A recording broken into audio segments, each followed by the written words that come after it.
ચોમાસાના આગમનને હવે ગણતરીના દિવસો બાકી રહ્યા છે ત્યારે ડભોઈ તાલુકાના પણાસીલી ગામ પાસેથી પસાર થતી વઢવાણા કેનાલની સફાઈ બાબતે સિંચાઈ વિભાગની ઘોર બેદરકારી સામે આવી છે. કેનાલમાં એટલી હદે કચરો, ઘાસચારો અને ગાંડા બાવળો ઉગી નીકળ્યા છે કે કેનાલનું અસ્તિત્વ જોખમાયું છે. તંત્રની આ નિષ્કાળજીને કારણે સ્થાનિક ખેડૂતોમાં વ્યાપક આક્રોશ જોવા મળી રહ્યો છે.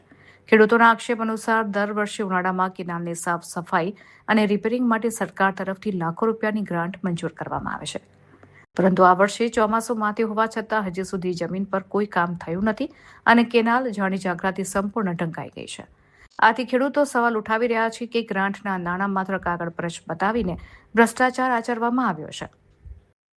ચોમાસા આડે હવે માંડ 20 થી 25 દિવસ બાકી છે. જો આ ટૂંકા ગાળામાં યુદ્ધના ધોરણે સફાઈ નહીં થાય તો વરસાદી પાણીના નિકાલમાં અવરોધ ઊભો થશે.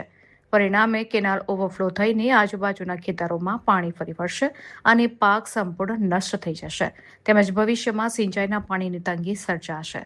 ખેડૂતોની માંગ છે કે વહીવટી તંત્ર કુંભકર્ણ નિંદ્રામાંથી જાગી તાત્કાલિક કામ શરૂ કરાવે જેથી જગતના તાતને મોટું આર્થિક નુકસાન વેઠવાનો વારો ન આવે.